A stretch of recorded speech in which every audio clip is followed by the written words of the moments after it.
Selamat pagi Bapak Ibu, dimanapun Bapak Ibu berada di titik-titik lokasi yang berbeda di ibu kota ya. Salam dari Surabaya, salam juga dari tetangganya Surabaya ya. Ini asik ya, dimanapun kita ada kita bisa ketemu, ini asik memang. Pandemik ini rupanya menyingkapkan satu kesempatan ya, kita bisa dimanapun kita bisa ketemu ya.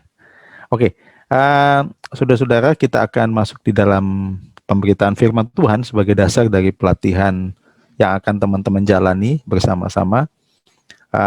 Kita akan lihat, saya bisa share ya screen ya. Oke.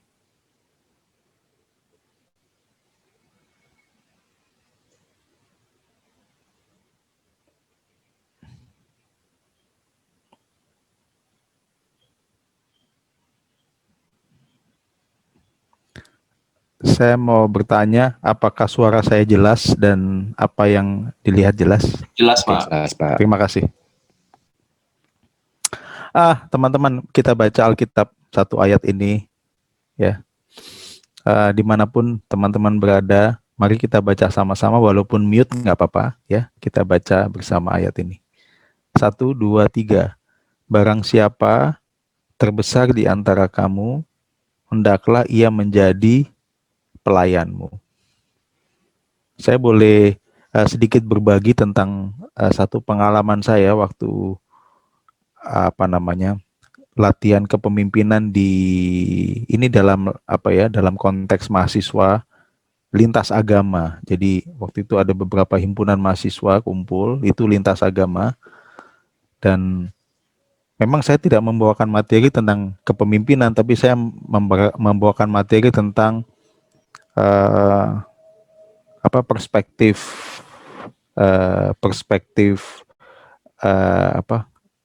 apostolik terhadap pengakuan iman yang ada, pengakuan iman yang awal-awal itu ya, bapak-bapak gereja. Saya sebenarnya menyajikan atau memaparkan tentang materi itu, karena lintas agama ada diskusi tentang apologetik waktu itu, karena saya juga minat di apologetik. Yang menarik, pertanyaannya malah bukan itu gitu loh. Pertanyaannya malah ini. Ada seorang mahasiswa di dalam ruang itu bertanya bahwa ayat ini itu ilusi. Terus saya tanya, maksudnya apa? Kamu nih latar belakang keimananmu apa? Oh, saya ini Kristiani, Pak. Oh ya, bagus. Saya lihat Alkitab itu penuh dengan ilusi katanya. Hah? Saya kaget juga dia ngomong gitu. Apa tuh artinya ilusi? Halu tuh. Banyak halunya, Pak. Mosok kita mau jadi besar, jadi suruh jadi pelayan. Nggak masuk akal itu, Pak. Loh, maksudnya apa? Dia memaparkan begini. Yang namanya mau jadi besar, mau jadi penguasa, ya harus berprestasi, Pak. Harus bisa kuat berkompetisi, Pak. Harus bisa lebih baik dari orang lain, bahkan kita harus juga dengan cara-cara tertentu itu bisa meraih kekuasaan dulu. Baru setelah itu kita baru memikirkan kebaikan. Loh, saya tanya, kamu punya latar belakang pemikiran seperti itu, melihat ayat ini kenapa? Bagaimana? Buktinya katanya Tuhan Yesus itu. Katanya Tuhan menjadi manusia, tapi kenapa hidupnya sepanjang hidupnya susah katanya? Ya karena pegang prinsip ini. Sampai mati di kayu salib. Katanya salib itu kan menunjukkan kekalahan kan, menurut dia ya. Salib itu menunjukkan kekalahan dan macam-macam, saudara-saudara. Nah, saya coba merenung-renung gini, sepanjang dia mengajukan pendapatnya berdasarkan ayat ini, saya kemudian waktu break sebentar itu saya bertanya kepada dia. Dia mengatakan begini, Pak, kalau ada nilai-nilai kayak begini, kita memberitakan kepada manusia, maka manusia akan menolak karena nggak sesuai dengan pemikiran manusia. Nah, itu pandangannya dia. Menurut Bapak Ibu setuju nggak, teman-teman?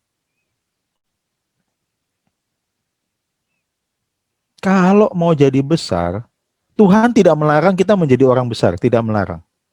Malah Tuhan menganjurkan kita jadi besar. Tetapi kalau Tuhan Yesus katakan kalau kamu mau jadi besar, menjadi orang yang terkemuka, kamu harus menjadi pelayan. Kamu harus menjadi hamba. Nah, ini banyak orang bingung nih, bagaimana hamba bisa menjadi besar?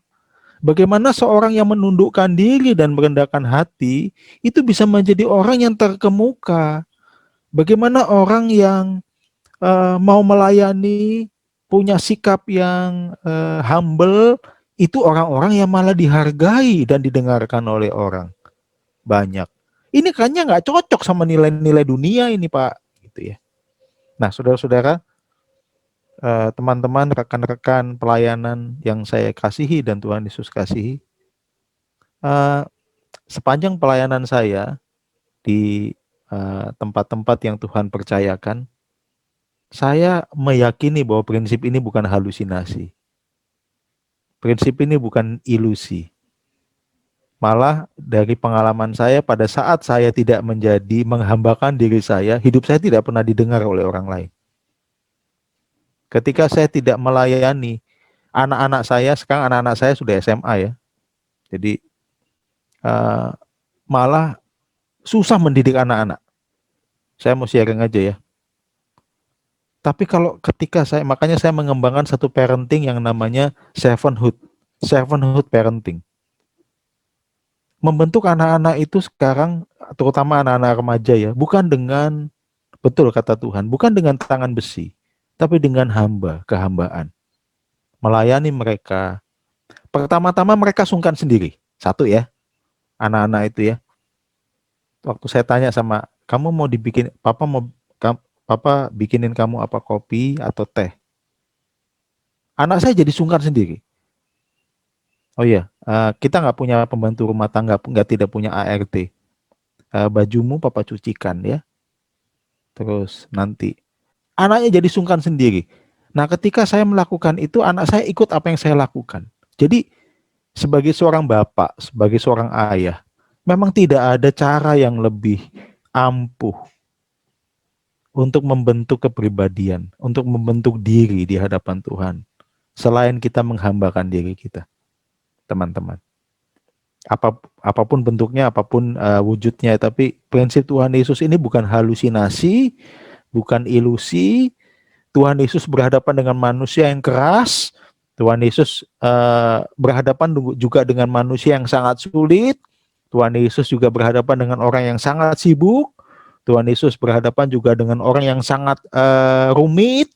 Tuhan Yesus berhadapan dengan orang-orang yang kalau kita gambarkan, kehidupannya sudah pelik.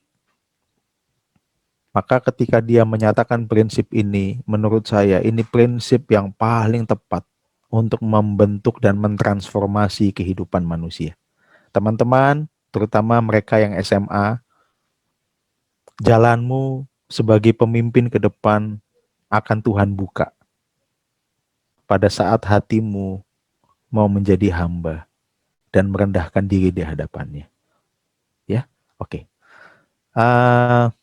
Saya mau tanya nih, sekarang peserta pelatihan ini wajahnya siapa ya?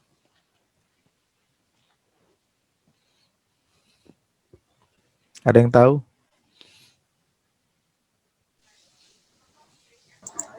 Bu Risma. Waduh, Bu Risma ya. Ini kebanggaan orang Surabaya. Kebanggaan orang Surabaya, celaan buat orang Jakarta ya. Betul ya? Alumni wali kotanya Bapak. Ya, alumni. Katanya begini, Pak. Ini kebanggaan orang Surabaya tapi celaan orang Jakarta. Saya nggak tahu betul atau enggak. Mudah-mudahan tidak betul ya. Mudah-mudahan ya. Tapi nggak tahu jadi gubernur Jakarta nggak mungkin ya. Nggak mungkin. Oke. Bu Risma. Oke. Coba saya bikin lebih sulit ya. Ini siapa?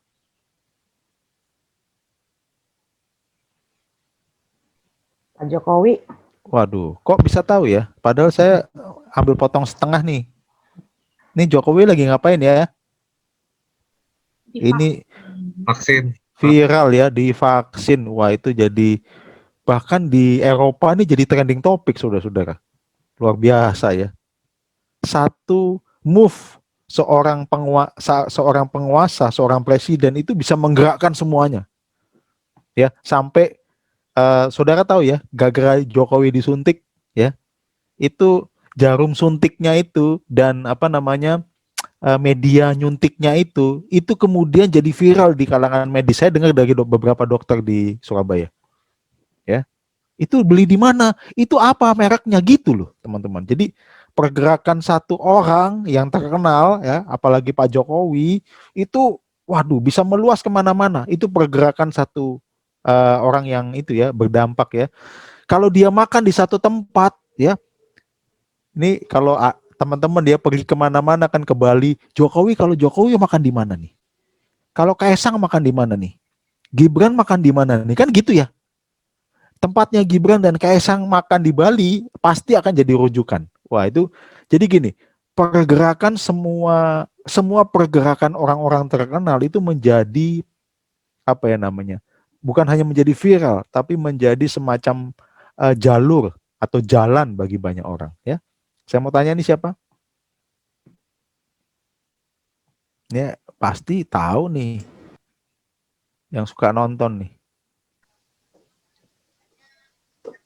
Siapa ya? Hendra, Pak Hendra apa nggak tahu Pak Hendra? Mendiang bos Marvel. Mendiang Mas Pak Hendra nggak tahu Pak. Jadi karena dia generasi apa sebelumnya baby boomers, jadi dia nggak tahu. Ini apa Pak? Stanley, betul sekali. Ini Marvel ya. Di tangannya itu satu goresan itu harganya ya, harganya jutaan dolar itu satu goresan dia, luar biasa ya. Makanya ada satu kutipan tentang Stanley ya, menunggu goresan dia, karena satu goresan itu mengawali dari sebuah imajinasi yang dia bukukan. Waduh, itu luar biasa sekali. Satu goresan berharga 1 million ya, 1 juta. Ini siapa nih?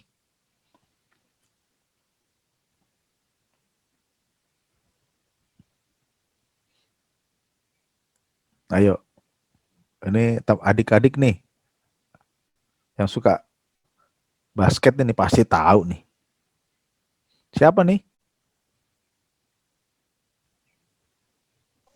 Di chat ada yang menjawab Pak, Stephen Curry Pak. Waduh, good sekali ya. Wah ini pinter-pinter ya semua nih. Iya, Stephen Curry ya.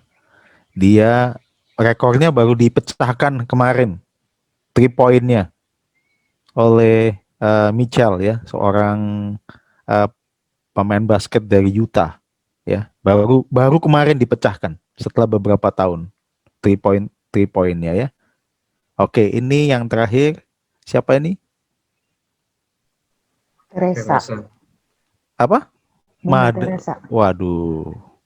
Teman-teman, walaupun gambar ini tidak jelas, tapi kenapa kita tahu siapa orang ini?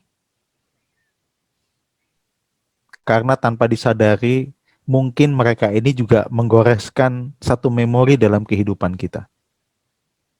Mother Teresa, Jokowi, Stanley, Stephen Curry, Bu Risma, kita tahu mereka. Tapi kalau wajah saya kayak beginiin, mungkin nggak ada yang kenal gitu loh. Teman-teman sekalian, saya teringat dengan satu perkataan begini. Ukuran dari sebuah kepemimpinan adalah pengaruh. Dan ini yang membedakan antara pemimpin dan pimpinan. Saya mau tanya sama ini, Natasha. Apa beda pemimpin dan pimpinan? Perbedaan kepemimpin dan pimpinan. Pemimpin, ya, pemimpin dan pemimpinan. Dua kata itu apa perbedaannya? Apa ya?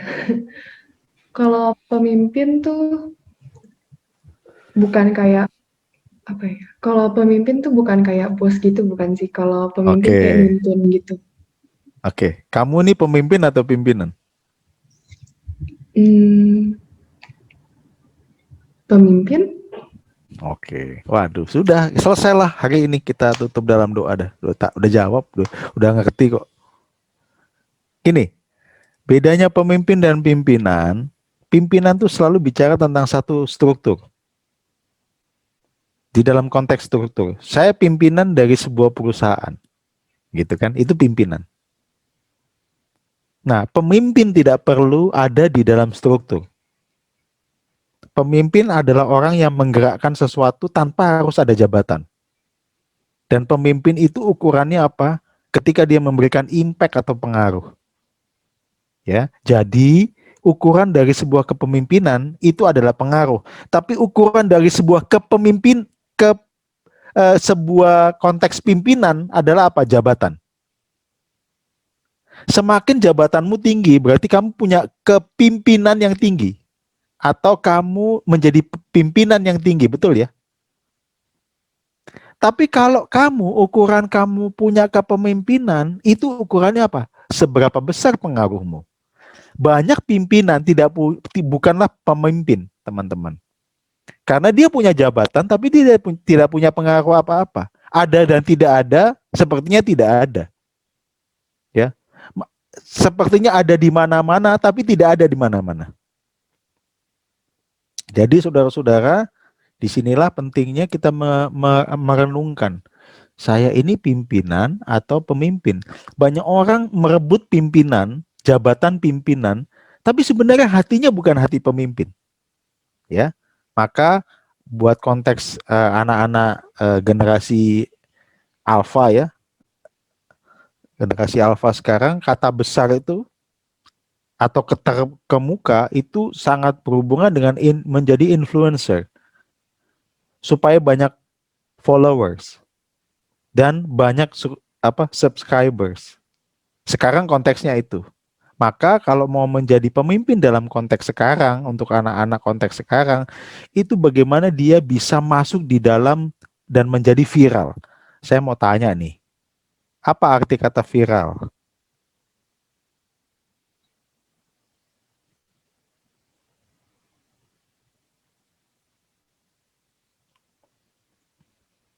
Ayo, siapa nih dari SMK 4 ini? Nadia.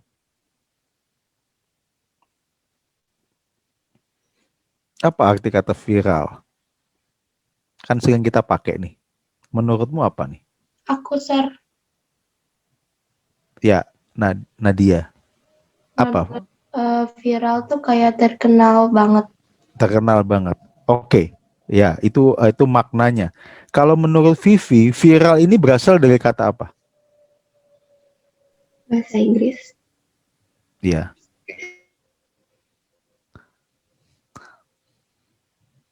Coba catat ya. Ya minimal kalian tahu lah kata viral setelah hari ini, khotbah hari ini, kalau ditanya apa, ingat viral gitu ya. Viral itu berasal dari dua kata, yaitu virus dan virtual. Virus dan virtual. Virtual itu sesuatu yang kelihatan, virtual ya. Virus itu sesuatu yang cepat berkembang. Viral itu artinya virus yang virtual. Nah, banyak orang sekarang ingin menjadi virus yang virtual, kemana-mana ya, punya followers yang banyak ya, tanpa harus dia pergi ke sana, orang terkena virusnya ya, virus tentang dirinya, virus tentang karyanya, dan dia menjadi followers ya. Jadi viral itu apa? Virus virtual ya, bukan virus COVID ya, bukan virus COVID, tapi virus virtual. Nah, teman-teman, untuk menjadi viral dalam konteks sekarang, maka kita ini perlu memperkuat kualitas kita nih. Ya. Kepemimpinan apa yang Yesus perintahkan? Model apa gitu ya yang Tuhan Yesus perintahkan? Kalau kita melihat ayat ini tadi, barang siapa terbesar di antara kamu, hendaklah yang menjadi pelayanmu. Ini mengulang Matius pasal 20 sebenarnya. Barang siapa ingin menjadi terkemuka di antara kamu, hendaklah ia menjadi hambamu. Tuhan Yesus tidak melarang pengikutnya menjadi orang besar. Tidak. Bahkan Tuhan Yesus mendorong kita menjadi orang besar. Pertanyaan kemudian, bagaimana cara menjadi besar? Nilainya adalah kehambaan. Nah teman-teman, kenapa demikian? Karena Tuhan Yesus yang meneladankan sendiri. Sama seperti anak manusia datang bukan untuk dilayani, melainkan untuk melayani, dan untuk memberikan nyawanya menjadi tebusan bagi banyak orang. Ayat ini kemudian menjadi clue bagi kita bahwa yang salib Yesus itu bukan kekalahan. Salib Yesus itu bukan tanda dari kehancuran. Salib Kristus adalah tanda kemenangan Allah. Maka 1 Korintus pasal 1 ya, mulai dari ayat 9 sampai 19, Rasul Paulus menegaskan bahwa apa? Bahwa salib Kristus itu adalah tanda kemenangan Allah. Saudara-saudara, dari sini kita melihat bahwa penghambaan diri itu bukan berarti kekalahan. Penghambaan diri itu bukan kehancuran. Kehambaan diri adalah sebuah nilai yang besar, sehingga ketika setiap orang melakukan itu, dampaknya itu akan luas. Karena kehambaan itu menjaga kualitas dari multiplikasi, duplikasi nilai. Kita tahulah, kalau kita makan, terus ada waiters gitu, membersihkan meja makan kita, respon kita apa? Biasa, karena itu tugasnya, betul ya? Betul kan ya? Wah, nggak ada apa-apa. Coba begini, yang membersihkan mejamu itu, katakanlah, ya yang membersihkan mejamu ini, si Anies Baswedan. Responmu apa? Pencitraan, betul ya? Karena kamu punya kesan terlebih dahulu kepada orang ini, betul ya? Kalau orang biasa, waiters membersihkan mejamu makan, wah biasa tugasnya. Kalau Anies Baswedan, wah itu pencitraan. Tapi kalau Jokowi membersihkan mejamu, wah ini luar biasa, kan gitu ya?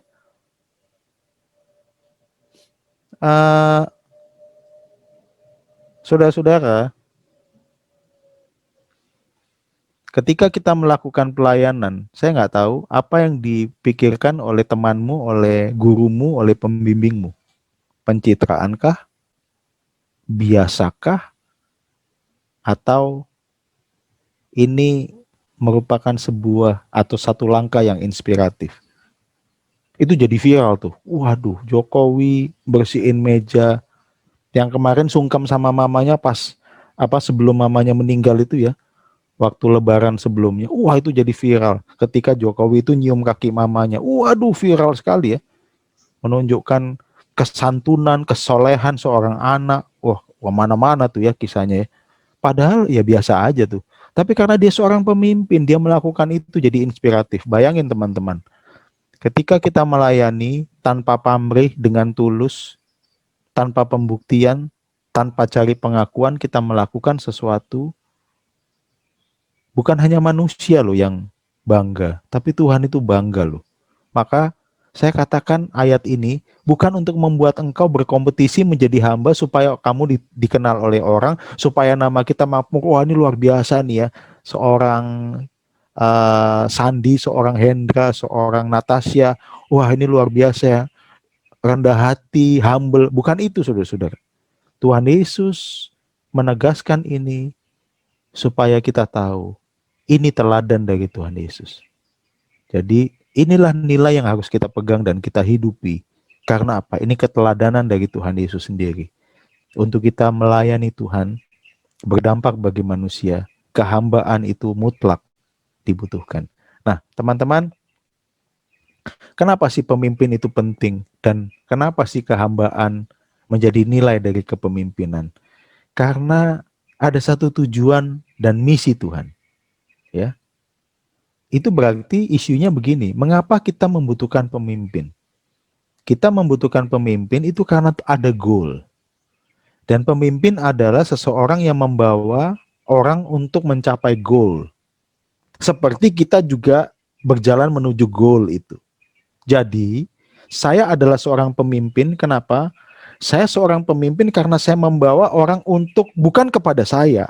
Saya memimpin orang untuk menuju pada goal. Apa goal? Goalnya adalah tujuan Tuhan. Maka di situ juga penting bahwa saya juga ada pada tujuan Tuhan. Mengapa pemimpin dibutuhkan? Karena ada tujuan Tuhan. Mengapa pemimpin dibutuhkan? Karena ada tujuan Tuhan dan ada pengikut untuk menuju pada tujuan. Kita pemimpin membawa dan memfasilitasi orang-orang ini untuk menuju pada tujuan. Termasuk saya juga berjalan pada tujuan. Bukan tujuan saya, tapi tujuan Tuhan. Ini prinsip penting, teman-teman.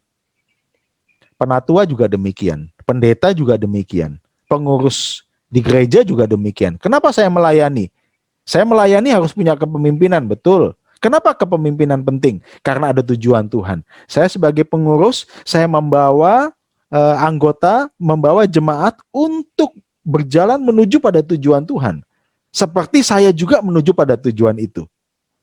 Itu berarti sebagai pemimpin saya harus memberikan teladan kepada orang-orang ini bagaimana saya mencapai tujuan ini. Itu kepemimpinan di dalam konteks ini. Dan itu sangat efektif ketika apa? Kita menunjukkan nilai kehambaan. Bukan otoriter. Karena apa saudara-saudara? Ketika kita otoriter dan tidak punya nilai kehambaan, maka tidak ada satupun orang yang akan menuju pada tujuan itu. Belum apa-apa dia udah sakit hati gitu loh. Bahasa Surabaya itu mutung. Mutung itu apa ya? Ada yang bisa menerjemahkan mutung? Ngambek Pak kira-kira kali ya. Waduh, kalau bahasa Jakartanya apa ya? Baper, Baper ya. Ini ngambek, mutung ya. pundungan. Iya, aduh ya, belum apa-apa. Karena apa saudara-saudara? Ya itu dia. Malah melayani menyakiti. Menyakiti kenapa? Masing-masing mau menunjukkan diri. Kata-katanya tanpa disadari jadi silet ya. Menyakiti orang lain. Loh, ini pelayanan kok. Kita harus tahu ada tujuan. Dan saya juga berjalan pada tujuan itu. Saya membawa orang berjalan pada tujuan itu. Ya kalau ada yang saya salah, saya harus minta maaf. Karena apa? Saya tidak jadi teladan yang baik. Kata-kata saya menyakiti, minta ampun sama Tuhan. Dan bagaimana kita bisa mengevaluasi dan memperbaiki diri. Supaya kita tidak jadi batu sandungan orang-orang ini menuju pada tujuan Tuhan. Begitu teman-teman. Ya. Maka tipe yang paling cocok bagi konteks kita bukanlah kita mencari posisi untuk membawa orang pada tujuan. Ya, ini betul ya, saudara-saudara, perlu jelas role dan rules-nya ya di dalam organisasi. Betul, ada wewenang, betul, saya setuju sekali. Tapi yang menggerakkan kepemimpinan kita bukan posisi dan wewenang. Di gereja, kepengurusan gereja itu jelas ada peran, ada tugas, ada job desk, betul ada. Ada segala yang diatur, betul. Tapi bukan itu yang menggerakkan kepemimpinan kita. Kadang-kadang GKI itu fokusnya hanya pada organisasi dan struktur. Tapi ada sesuatu yang lebih penting daripada itu. Struktur, organisasi penting, wewenang penting. Tapi ada halkah yang lain yang lebih penting? Ada, teman-teman. Nah, banyak orang itu mencari posisi untuk mendapatkan wewenang. Wewenang untuk bisa membawa pengaruh, untuk bisa membawa orang itu pada tujuan. Nggak terlalu efektif. Yang kedua, hubungan. Banyak orang itu menjadi pemimpin yang permisif. Relasinya baik, tapi nggak tegas. Kalau salah nggak ngomong. Wah, itu susah juga teman-teman. Akhirnya apa? Permisif. Ini repotnya bukan, yang paling susah bukan menegakkan hukum atau membuat hukum atau membuat aturan. Yang paling susah adalah setelah aturan itu dilanggar, apa edukasi untuk bisa memperbaiki diri. Itu yang paling susah. Kenapa? Karena kita ini terlalu permisif. Termasuk untuk diri kita sendiri. Nggak ada disiplin gitu loh. Nah, kita itu, saya nggak tahu adik-adik, guru yang paling Anda senangi guru yang mana? Yang tegas, disiplin, atau guru yang nggak apa-apa lah kamu terlambat, nggak apa-apa lah ini. Yang mana? Ayo jujur.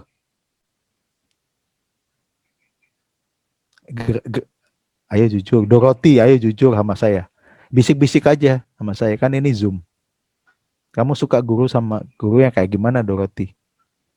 Yang tegas sama disiplin. Waduh, saya ini anak penabur sih ya, jadi lain ya. Kalau di sekolah lain waktu saya tanya nggak begitu jawabannya.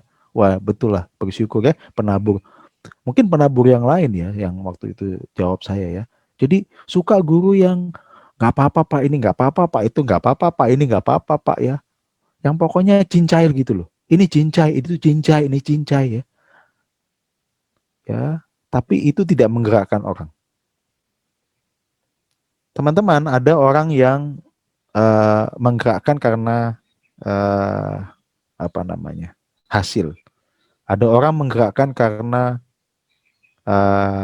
saya merasa bertumbuh dan di sana talenta kompetensi saya berkembang. Ada orang yang menekankan kepemimpinan pada respek pribadi, ya, pada satu pribadi yang baik, dan kadang-kadang ini merupakan sebuah pencitraan ya, lebih kepada pencitraan. Nah, teman-teman, Tuhan Yesus mengajarkan satu prinsip kepemimpinan yang sangat berbeda, yaitu apa? Penghambaan.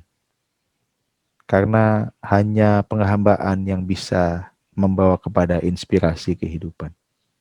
Inspirasi itu seperti virus yang tertanam, ya, akan terus mengejala, membuat orang terpapar. Orang terpapar itu menjadi mengidap virus itu. Kalaupun sembuh, virus itu masih ada di sana, mungkin dalam bentuk yang lain. Inspirasi ini dibutuhkan saat ini. Mungkin kata-katamu sederhana. Mungkin yang kau lakukan tidak terlalu besar atau tidak terlalu luas.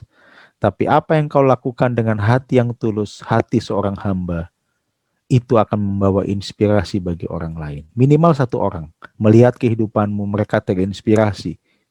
Dan ketika mereka melihat itu, ada tujuan Tuhan yang tercapai. Maka teman-teman, mari kita belajar prinsip-prinsip ini ya.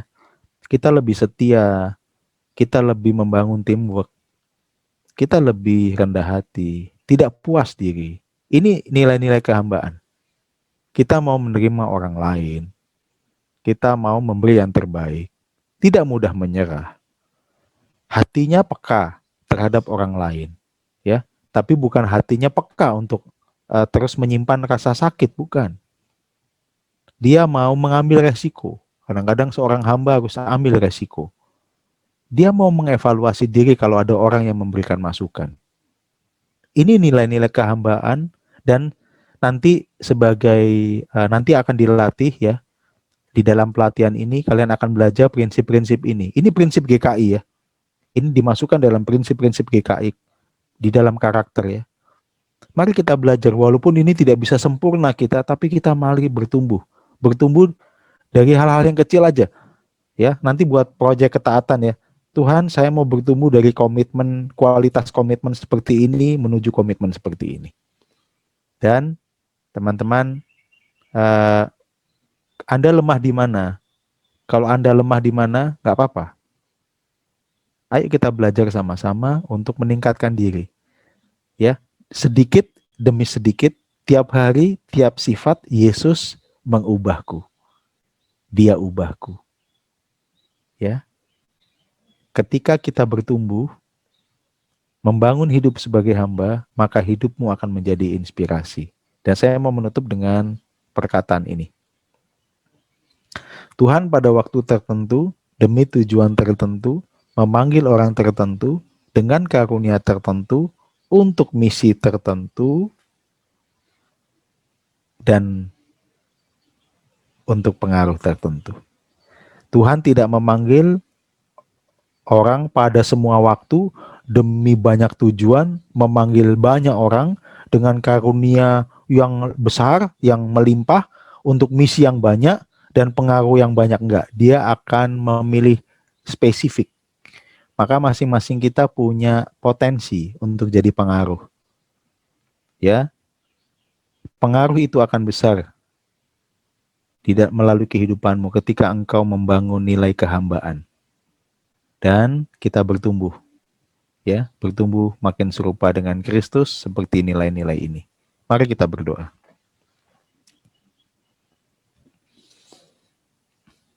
Bapa di dalam surga, kami mengucap syukur untuk pagi ini ada generasi yang menyediakan diri untuk dibentuk, belajar kepemimpinan berdasarkan nilai-nilai Kristus. Kami berhadapan dengan nilai-nilai dunia ini yang banyak berbeda dengan nilai Kristus. Tolonglah kami untuk kami tetap dan terus hidup membangun diri kami serupa dengan Kristus, bertumbuh serupa dengan Engkau, dan kami boleh senantiasa menjadi teladan inspirasi, walaupun kecil, tertentu, dan spesifik, tapi hidup kami jadi berguna. Dan untuk itulah kami diciptakan, seperti kata firman-Mu, dahsyat dan ajaib. Terima kasih Tuhan. Terima kasih.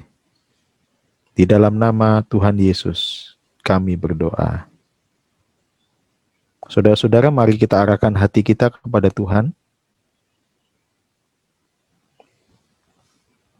Dan kita menerima berkat dari Tuhan, ya, untuk mengakhiri renungan pada pagi hari ini.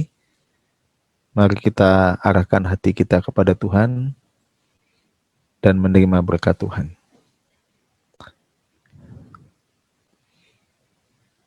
Tuhan sumber segala kasih, Tuhan penguasa dan pemilik kehidupan. Dia adalah Tuhan semesta yang tidak pernah meninggalkan perbuatan tangannya, yang memanggil hamba-hambanya dari generasi kepada generasi, yang selalu bekerja dan melibatkan kita. Tuhanlah yang akan memberkati kehidupan saudara-saudara dan rekan-rekan sepelayanan. Arahkan hatimu, hidupmu kepada Tuhan, dan terima berkat Tuhan.